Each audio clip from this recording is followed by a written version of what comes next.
what I'd like to do right now is just really jump in to our discussion. Here we go. So, this month, we get an opportunity as we've been looking at our yearly theme of timeless wisdom and evolutionary vision. We have an opportunity to be open to the possibilities. A year ago, we were actually, as a country, faced with the sheltering in place. And we were so concerned about possibilities. And we were indeed living in the question, but we were living in the question of what's going to happen next. Shoot, what happens with my work, with my employment, with my bills, with my life, with my health and wholeness? What happens? And as we've been faced with that, uh, those kinds of questions this year, as we're embarking upon this amazing month of March, we're gonna really explore what it means to be open to the possibilities. This month is about possibilities, and today's talk title is Living in the Question, a High Idea. Now, by the end of my talk today, I'm inviting you to be able to powerfully say this affirmation: I am Spirit's highest idea of itself as me. I am Spirit's highest idea of itself as me. And I want you to take that in for a moment and begin to ask yourself, what must I be thinking in order to be able to say that I am Spirit's highest idea of itself as me? What must I be doing and living? How must I be living in order to be able to say that? So what I know is that our teaching is that we believe in the individualization of spirit in us, and that all people are individualizations of the one spirit. We believe that heaven is within us and that we experience it to the degree that we can become conscious of it. And we believe in the direct revelation of truth through our intuitive and spiritual nature, and that anyone may become a revealer of truth who lives in close contact with the indwelling God. And so, as I stop sharing my screen for a moment and begin to just dive in for a moment to this idea that we believe that we are individualized expressions of the one power, the one presence, the one life. We believe that heaven is within, and that we experience heaven to the degree in which we know it, to the degree in which we actually embody it. And then that last statement of what we believe is that anyone, each and every one of us has the power and the potential to be revealers of truth when we are indeed in close contact with God. Now, what I want to make sure that we recognize here is that these words might sound a little bit like separation. Oh, what do you mean close contact? Well, meaning, am I actively listening to this indwelling presence and voice? Am I actually engaging in such spiritual practices that I know that my life is the life of God? Now, it's very, very interesting because it has been written that a people without vision perish.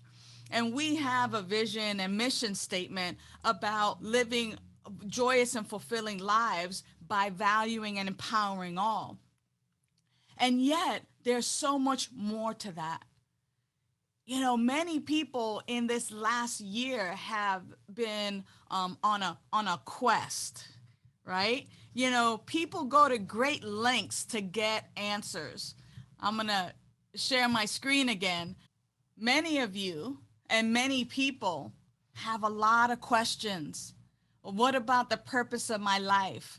Where am I going? Who am I supposed to be? What am I supposed to do? And so many of you, and you can just kind of even raise your hand if you think about it, how have you been on your own spiritual quest or these pilgrimages, to Mecca, if you will, or your own spiritual journeys of silent retreats. And I think about sometimes the Oracle of Delphi, where people would travel long distances to ask the oracle important questions about their life, about their future. People traveled far and wide to see Jesus, the Christ, in order to receive a healing, in order to get a lot of questions answered. More recently, people have called the psychic hotline because they want to know about their love life. They want to know about their future or career, things of that nature. Or we have seen, and maybe we have been that person who is that serial class or workshop attender. Like, the only way that I'm going to actually get to the bottom of this and actually find my truth is by going to these classes and these workshops and discovering what it is. And I want to share with you that there's absolutely nothing wrong with these spiritual quests and these pilgrimages and these spiritual journeys. And when I think about it, I am reminded of this quote out of our Science of Mind book that says, God's creative power of mind is right here. You have as much of this power to use as you believe in and embody. The storehouse of nature is filled with infinite good, awaiting the touch of your awakened thought to spring forth into manifestation in your life. So, does it really, really matter if we go on these spiritual quests, if we're constantly taking courses and classes and trying to learn this or that? If in fact we don't ever put what we learn into practice. And I pause there because many of us have been willing to go far and wide. We've been willing to go for a long, long distance to get answers. And yet, one of our spiritual practices, one of our philosophies, and one of our ways of being that is right here for us, we don't want to travel to. Are you willing to travel to your cushion, to your chair, to your sacred spot in order to have revealed to you that which is for your highest good? It's funny, we will travel far and wide to go get something to eat. Oh my gosh, my favorite place is way on the other side of town. And we get prepared and get dressed and we go get in our cars and in our vehicles and we go way across town, maybe in another city, to go and be fed physically. And when we get there, it's just like we already know what the menu is. We already know what we want to order. And we go there. And this is a quote unquote, for lack of a better term, this sacred practice in which we go to our favorite restaurant to get this physical food. You know what I'm talking about. Some of us are willing to go and travel far and wide maybe for an experience. And yet, when it comes to recognizing that we don't even have to travel that far to have answers revealed to us about our own life, many of us balk. Oh, I don't have the time. Oh, I don't want to sit down for that. Oh, I don't know. I don't know. And how comfortable are you sitting in the question, with the question? Now, what's interesting for me is that as we begin to mature in our spiritual practice, as we move from life by me into life as me, when we grow spiritually and we mature to that place of I'm no longer in control, I get to let life itself, living spirit, this life force, I get to allow prana to reveal to me what is my next step. As we begin to trust and release control, we begin to grow spiritually and mature spiritually and actually begin to really, really, really live in our spiritual greatness. Now, a few weeks ago, I was impressed by a quote that said that to be spiritual is to really embrace our humanity. So I'm not talking about like, releasing the body temple and not having the pleasures of being human. I am indeed speaking about really integrating our spirit self and our human self, because that's who we are. That I'm not more one than the other. I am both. But yet when I deny one and only focus on the other, I am not living in my greatness. And so sitting back and having the opportunity to practice what we call visioning, and in Spanish is called sintonización. Sintonización. Visioning. The practice of visioning actually is an amazing practice that has brought forth our vision and mission statement, that brings us forth into each and every year as a spiritual community. Every fourth Sunday after service, we practice visioning, and you're invited to join us.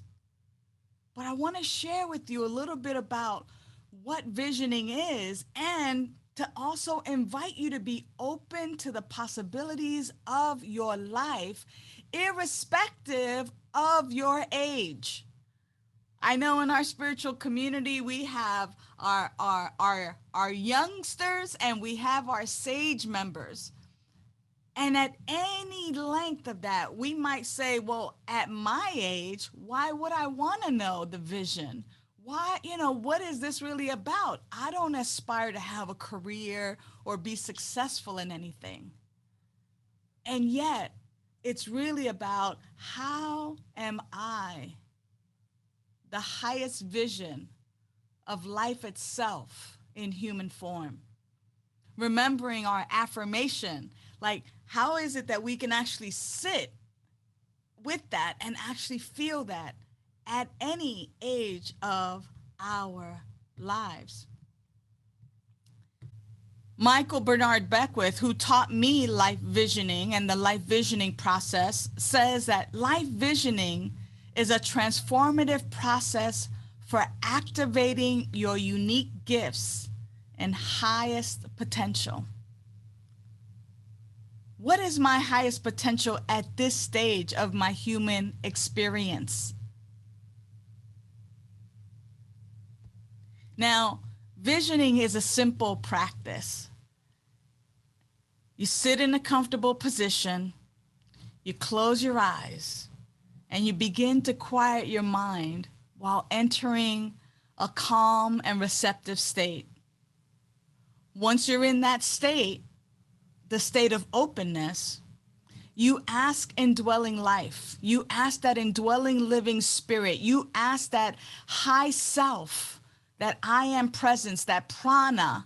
You ask profound what questions? Profound what questions? And then you listen with all of your senses for the response. Now, what are profound what questions? What is the grand divine idea for my life? What is the grand divine idea for Downey Center for Spiritual Living? What is my life's purpose? What is for my highest and best? What is for the highest and best of our family? What is for the highest and best of our estate? What is something that I must release in order to achieve this? What must I embrace? What does it look like? What does it feel like? What does it smell like, taste like? What? Asking these profound what questions. What is my spiritual journey? What am I to read? What am I to be? Asking those what questions instead of a how question. How is this ever going to happen? That comes from the mind. That comes from our little self, because we can't even imagine, right? How it's going to. Now, how's that going to happen? Now, how's that working out for you? Now, how's that going to be possible? We don't ask those questions of the I am presence when we're in our openness. We ask the what questions so that we are open to the possibilities. I may not know how it is that I get there, but when I ask the what I know is that the how begins to present itself to me. Am I open to the possibilities? What is for my highest and best at this stage of my life? What am I to do with this? We ask those types of questions when we're in an open and receptive state, because it is through that indwelling presence, that I am presence that is here, that is right where you are. It is there where you get the answers. The answers are not at the mountaintop. The answers are not with any particular person.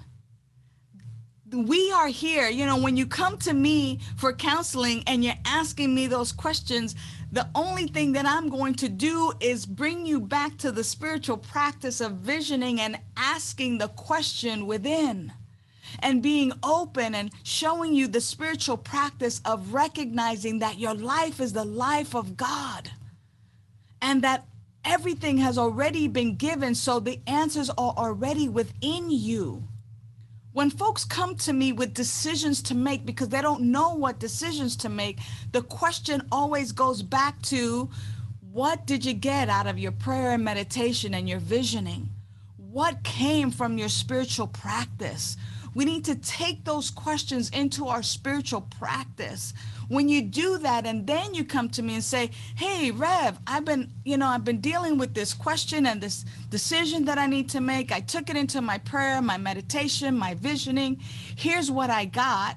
Am I missing anything? Is there anything else that I need to be doing in order to have the answers revealed within me? We are revealers of truth, those who are in close proximity to the indwelling presence. That is what we believe. And so are you open to the possibilities? And it doesn't take much. It's not like you got to get in your car and go somewhere or travel, to Mecca or to any other spiritual sacred grounds. Your sacred ground is right where you are. It's right where you are, beloveds. Sit down. Sit down. Be silent. Be still. Become open and receptive. Become open and receptive. and ask what is the highest and best. And be open with all of your senses to receiving an image, a voice, letters, words, to get a feeling, a sensation, to actually smell. I remember quickly, I'll tell the story of doing visioning with my dear friend, Reverend Sonny Cantrell Smith. And as we were in the School of Ministry together and had finished up, she had received this calling, this indwelling calling to open and start a spiritual community in Lexington, Kentucky. And as we began doing visioning month after month after month on a regular basis, what started coming from the visioning was a wagon wheel. And this wagon wheel was prevalent. It kept coming up. It kept coming up. It kept coming up. And of course, we didn't know what it really meant. But don't you know that as a result of visioning, of seeing these symbols and signs, and of her being in direct alignment with God's highest vision for her as the spiritual leader for a spiritual community in Kentucky, she was just open and receptive. And don't you know, after doing, footwork after footwork, she ended up in Lexington, Kentucky. And in the area where she opened up, she was a little bit lost and pulled over and asked somebody for some direction. And it was so funny because what they said to her directly was, well, this area here in Lexington, our highways, our roads are like a wagon wheel. And so you just get back on that wagon wheel and you get off at the next exit, which is like the next spoke of that wagon wheel. And don't you know, boom, there it was, the wagon wheel that we had been seeing months and months and months earlier. It was there. It was that symbol. And so it is for us that as we begin visioning, that process of sintonización, that we begin opening to God's vision for us, the highest and the best, individually and collectively. It becomes our vision, and we get to be true to it. We get to be true to that vision. So we get to sit in a comfortable position, close our eyes, begin to quiet our mind, enter that calm and receptive state. And once we're in that state of openness, we ask indwelling life these profound what questions, and we listen with all of our senses for a response. And once we get that response, we can practice visualization, which is different from visioning.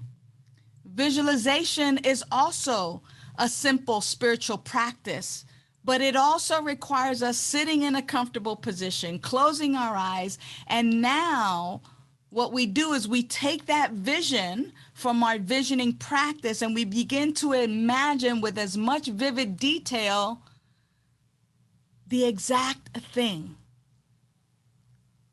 We do visualization as if I am already there. It is already made manifest, and we imagine being inside of ourselves, looking out through the eyes of that vision, of that ideal result.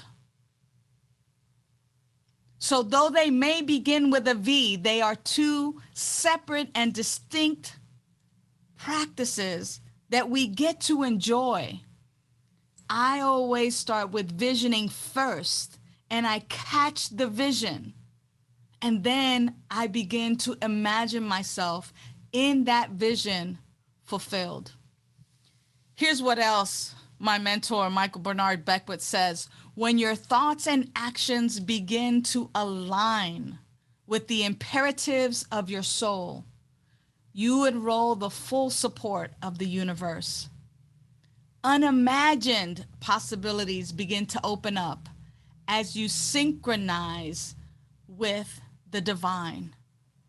Are you synchronizing with the divine? Are you now ready to affirm this by committing to a spiritual practice of visioning? Are you ready to stand in your own right and in your own divinity and say, I am Spirit's highest idea of itself as me? The only way that you know that is through your visioning and through seeing yourself as Spirit's highest idea of itself as you, of itself as me. Beloveds, it is never, ever too late to begin the spiritual practice of visioning.